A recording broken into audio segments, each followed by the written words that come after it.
Hello media farmers எல்லோரும் எப்படி இருக்கீங்க? எல்லோரும் நல்லா இருப்பேன்னு நினைக்கிறேன். இப்போ வந்து நம்ம ஸ்டால் ஃபெட்டில் வந்து ஆடு வளர்க்குற தொடங்கிட்டோன்ற பட்சத்தில் இது மாதிரி தட்பவெப்ப நிலையில் வந்து ஆடுகளை வளர்க்கலான்றது பார்த்திங்கன்னா, பெரும்பாலும் ஆடுங்களை ஹை ரெயின்ஃபால் ஏரியாஸ் அதிகமாக மழை பெய்யக்கூடிய இடங்களில் வந்து வளர்க்குறத வந்து தவிர்க்கலாம். ஸோ நீங்கள் வந்து அது மாதிரி இடத்துல வளர்க்கணும் அப்படின்னு ஆசைப்பட்டீங்கன்னு வச்சுக்கோங்களேன், அந்த இடத்துல வந்து பரன்மேல் ஆடு வளர்ப்புன்றத வந்து நம்ம யூஸ் பண்ணலாம்.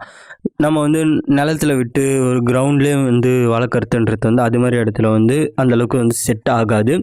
இப்போ ஹை ரெயின்ஃபால் ஏரியா தமிழ்நாட்டில் அதிகமாக மழை பெய்யக்கூடிய இடங்கள் எதுன்னு பார்த்திங்கன்னா வந்து கன்னியாகுமரி. ஸோ கன்னியாகுமரி மாதிரி இடத்துல வந்து ஆடு வளர்ப்புன்றது வந்து பண்ண முடியும். ஆனால் அந்தளவுக்கு நோயெலாம் வராமல் பண்ணணும்னு வச்சுக்கோங்களேன். கமர்ஷியலாக நம்ம வந்து இது மாதிரி பரன்மேல் ஆடு வளர்ப்பு இதை தான் வந்து ப்ராக்டிஸ் பண்ணுற மாதிரி வந்து இருக்கும். ஏன்னா அதிக அளவுக்கு ஹியூமிடிட்டி வந்து ஆடுகளால் வந்து தாங்க முடியாது. ஸோ அது மாதிரி ஹியூமிடிட்டி ரொம்ப ஒரு ஹையான ஹியூமிடிட்டி இருக்கிற இடத்துல பார்த்திங்கன்னா வந்து அதுக்கு வந்து இரும்பல், அது மட்டும் இல்லாமல் காய்ச்சலும் வரும். இதுமாதிரி பிரச்சனைகள்லாம் வந்து இருக்குது. ஆனால் வந்து ஒரு ட்ரைலேண்ட் ஏரியா, ஸோ ஒரு நல்ல வெயில் வந்து இருக்கிற இடம், அந்தளவுக்கு வந்து ரொம்ப மழை பெய்யாது, நார்மலாக மழை பெய்யும் அப்படின்ற இடத்துல வந்து நம்ம ஆடுகள் வந்து தாராளமாக வந்து தரையிலையும் விட்டு வளர்க்கலாம். பரன்மேல் ஆடு வளர்ப்புன்றது வந்து ப்ராக்டிஸ் பண்ண முடியும். பரன்மேல் ஆடு வளர்ப்புன்றதுல என்ன நன்மைன்னு பார்த்தீங்கன்னா, நம்ம வந்து இப்போ ஆடுகளோட அந்த யூரின், அதுக்கடுத்து வந்து அது உண்டாக்கக்கூடிய கழிவுகள், இது எல்லாத்தையுமே வந்து க்ளீன் பண்ணுறதுன்றது வந்து ரொம்ப எளிமையாக வந்துருக்கும். அது மட்டும் இல்லாமல் இப்போ அதோட அந்த கழிவுகள், அந்த புழுக்கைகளால் பார்த்தீங்கன்னா அமோனியா ஸ்மெல் வந்து வரும். நீங்கள் நார்மலாக வந்து தரையில் விட்டு வளர்க்கும் போதும் அந்த பிரச்சனைன்றது பார்த்தீங்கன்னா இது மாதிரி நம்ம பரன்மேல் ஆடு வளர்ப்பில் வந்து இருக்காது. கீழேருந்து ஒரு 5 அடி ஹைட்டு வந்து நீங்கள் விட்டு பரன்மேல் ஆடு வளர்ப்பு பண்ணிங்கன்னா உங்களுக்கு வந்து க்ளீன் பண்ணுறதுக்கு வந்து இன்னும் எளிமையாக வந்திருக்கும். ஷெட் வந்து இப்போ நீங்கள் வந்து ஆடு வளர்ப்புக்கு அமைக்கிறீங்கன்ற பட்சத்தில் அதை வந்து ஆங்கில எழுத்து ஏ அந்த ஷேப்பில் வந்து அதோட கூரையை வந்து அமைக்கணும். அப்படி ஏன் அமைக்கிறோன்னு பார்த்தீங்கன்னா, அதிக அளவு வெப்பம் வந்து அந்த ஷெட்டுக்குள்ளே இருக்கக்கூடாது அப்படின்ற காரணத்துக்காக தான். அதை எப்படி அமைக்கலான்னு பார்த்தீங்கன்னா, அதோட நடுப்பகுதி வந்து 10 ஃபீட் ஹைட்டில் விட்டுட்டு மிச்சம் இருக்க சைடில் இருக்க அந்த 2 பகுதிகளையும் 5லேருந்து 6 ஃபீட் வைக்கும் போதும் இதை வந்து நம்மளால் அச்சீவ் பண்ண முடியும். ஆட்டோட அந்த கொட்டையை வந்து நீங்கள் அமைக்கிறீங்கன்னா கிழக்குலேருந்து மேற்கு, ஈஸ்ட் டு வெஸ்ட் என்ற இந்த திசையில் வந்து அமைச்சோன்னா சூரிய வெளியை வந்து நம்ம கரெக்டாக நம்மளால் வந்து உபயோகிக்க முடியும். அதே நேரத்தில் வந்து கொட்டகைக்குள்ளே அந்தளவுக்கு வெப்பம் வந்து உண்டாகத்தையும் வந்து நம்மளால் தடுக்க முடியுன்றது வந்து ஒரு உண்மை. ஸோ அதனால் நீங்கள் வந்து ஷெட் அமைக்கிறீங்கன்னா ஈஸ்ட்லேருந்து வெஸ்ட்டுன்ற அந்த டைரக்ஷனில் வந்து அமைக்கணும். இப்போ வந்து ரூஃப்னு பார்க்கையில், கூரைன்னு பார்க்கையில் பார்த்தீங்கன்னா ஆஸ்பெஸ்டாஸ் ஷீட்ஸ் வந்து யூஸ் பண்ணலாம். ஆனால் அது கொஞ்சம் ஹீட் வந்து அப்சர்வ் பண்ணாமல் போகிறதுக்கு வாய்ப்பு இருக்குது. அதனால் நீங்கள் வந்து தென்னங்கீத்தையும் பயன்படுத்தலாம். இல்லைனா வேறு ஏதாச்சும் ஹீட்டை வந்து எந்தளவுக்கு வெப்பத்தை வந்து குறைக்கக்கூடிய மெட்டீரியலாக பார்த்து வந்து நீங்கள் செலக்ட் பண்ணி வந்து போட்டுக்கலாம். ஸோ நீங்கள் இப்போ வந்து ஷெட்டை அமைக்கிறீங்கன்னா அது கூடவே வந்து ஷெட்டிலே அதுங்க வந்து வளராமல் இருக்கிறதுக்கு வந்து ஒரு திண்ணை மாரி வந்து வெளியில் வந்து நீங்கள் கண்டிப்பாக வந்து வைக்கணும். ஆடுங்கள் வந்து ஃப்ரீயாக நடக்கிறதுக்கு வந்து ஒரு இடத்த வந்து கண்டிப்பாக வந்து ஒதுக்கியே வந்து ஆகணும்.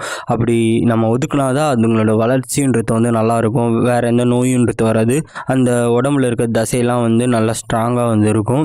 இல்லைனா வந்து அதுங்களை அதுமாரி நீங்கள் பரன்லேயே போட்டு இல்லை ஷெட்டிலே போட்டு வளர்த்திங்கன்னா அந்தளவுக்கு அதோட பாடின்றது வந்து நல்லா இருக்காது. அதனால் ஒரு திண்ணைன்றது வந்து நம்ம அமைச்சிக்கிறதுன்றது வந்து ஆடு வளர்ப்பில் ரொம்ப நல்ல விஷயம். ஆட்டுக்கொட்டையை சுற்றி நீங்கள் வந்து மரங்களை நட்டிங்கன்னா அது ஓரளவுக்கு வெப்பத்தை வந்து தடுக்கிறதுக்கு வந்து ரொம்ப உபயோகமாக வந்து இருக்கும். ஆட்டுக்கொட்டையை சுற்றி வேலி வந்து அமைக்கணும். வேறு ஏதாச்சும் ஆடுகளுக்கு வந்து ஆபத்து வரக்கூடாது அப்படின்ற காரணத்துக்காக.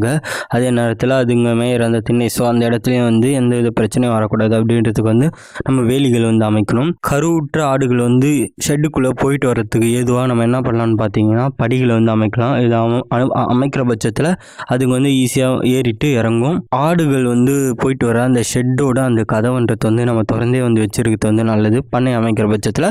ஸோ அப்படி திறந்து வச்சிருந்தோன்னு வச்சுக்கோங்களேன், அதுக்கு தேவையான போதும் அது உள்ளே போயிட்டு வெளியில் வந்து வரும். ஸோ இதுவும் வந்து நம்ம பண்ணுறது வந்து நல்லது. பெரும்பாலும் உணவை வந்து பார்த்திங்கன்னா இது மாதிரி அதுங்க மேயறதுக்கு வெளியில் விட்டு வளர்க்குறோம்ல, ஸோ அது மாதிரி திண்ணை, ஸோ அது மாதிரி அந்த இடத்துல வந்து நம்ம கொடுக்கலாம். ஆடுகளை பகல் முழுக்க நம்ம வந்து இது மாதிரி திண்ணையிலையோ இல்லைனா வந்து இதுங்க மேயறதுக்கு சுற்றத்துக்கு ஒரு இடத்துலையோ நம்ம வெளியில் விட்டுட்டு அதுங்க வந்து இரவில் மட்டும் தூங்குறதுக்கும் ரெஸ்ட் எடுக்கிறதுக்கு மட்டும் நம்ம இதுமாரி பறன் வந்து உபயோகித்து வந்து ஒரு நல்ல விஷயம். இதே நேரத்தில் நம்ம ஆடுகளை இந்த பறன்குள்ளே பார்த்திங்கன்னா பறன்குள்ளேயோ ஷெட்டுக்குள்ளேயோ அதோட வயது, இடை, அதுக்கடுத்து அதோட பாலினம் இதை பொறுத்து தனித்தனியாக வந்து பிரித்து வைக்கிறது வந்து ரொம்ப ரொம்ப நல்ல விஷயம். இதை பண்ணாத பட்சத்தில் என்ன ஒன்று பார்த்திங்கன்னா அதுங்க சண்டை போடுறதுக்கு வந்து வாய்ப்புகள் வந்து இருக்குது. ஸோ இப்படி தனியாக பிரித்து வந்து நம்ம ஆடுகளை பரன்குள்ளே வந்து வச்சுட்ருக்கணும். அதுக்கேற்ற மாதிரி ஒரு கம்பார்ட்மெண்ட்டை வந்து நம்ம வந்து ரெடி பண்ணி வந்து வச்சுட்ருக்கணும். உணவுன்னு பார்க்கையில் நம்ம வந்து வெளியில் கொடுக்குறன்ற பட்சத்தில் பிரச்சனை இல்லை. நம்ம ஷெட்டிலே வந்து கொடுக்குறோன்னா அந்த ஆடுகள் வந்து சாப்பிட்றதுக்கு ஏதுவாக நம்ம அமைப்பை வந்து ரெடி பண்ணலாம். அதுக்கேற்ற மாதிரி ஒரு தொட்டி வந்து ரெடி பண்ணலாம். ஒரு சில பண்ணைகளில் பார்த்தீங்கன்னா வந்து இரும்புலே ஜிஐ இரும்பில் நான் ஒரு தொட்டி மாதிரி அமைப்பு வந்து கட்டி வந்து வச்சுட்ருப்பாங்க. ஸோ இதில் வந்து அதுக்கு தேவையான அந்த உணவை வந்து பயன்படுத்துவாங்க. இன்னும் ஒரு சில பண்ணைகளில் பார்த்தீங்கன்னா வந்து பிவிசி பைப்பை வந்து ஒரு 12 இன்ச் டயாமீட்ரு குறுக்களவு இருக்க அந்த பிவிசி பைப்பை வந்து வெட்டி அதுலேயும் வந்து உணவு வந்து பரிமாறுவாங்க. இந்த ஜிஐ பைப்பை நம்ம பயன்படுத்துகிற பைப்பை ஸோ அதில் வந்து க்ளீன் பண்ணுறது சுத்தப்படுத்துறதுன்றது ஒவ்வொரு முறையும் வந்து கடினமாக வந்துருக்கும். இதுவே வந்து பிவிசி பைப் பயன்படுத்தும் போது அதில் வந்து நம்ம எளிமையாகவே வந்து பண்ணிடலாம். இரும்பில் பயன்படுத்துகிற பட்சத்தில் அதோட குறுக்களவுன்றது வந்து ஒரு 10 இன்ச்சுன்ற மாதிரி வந்து பார்த்துக்கணும். ஆனால் அது வந்து ரொம்ப நாளைக்கு வந்து வரும். High durability. பிவிசி பைப்புன்றது வந்து அது கூட ஒப்பிடும்போது குறைவான நாள் தான் அதோட வாழ்நாள்ன்றது வந்து இருக்கும். நீங்கள் எப்படி பார்த்தாலும் இந்த உணவு கொடுக்கக்கூடிய அந்த பாத்திரம், ஸோ அந்த பாத்திரமோ இல்லை இது மாதிரி ஏதாச்சும் ஒரு அமைப்பையோ ஒரு நாளைக்கு வந்து ஒரு முறையாச்சும் வந்து க்ளீன் பண்ணுறது வந்து ரொம்ப ரொம்ப நல்லது. ஸோ நம்ம சேனலில் இருக்க மற்ற வீடியோஸ்லாம் இப்போ வந்து டிஸ்பிளே ஆகிருக்கும். ஆடு ரிலேட்டடான வீடியோஸ்லாம் அதை கிளிக் பண்ணி நீங்கள் வந்து பார்த்துக்கலாம். நெக்ஸ்ட் வீடியோவில் பார்க்கலாம். அது வரைக்கும் முழுவதும் நன்றி. தேங்க்யூ.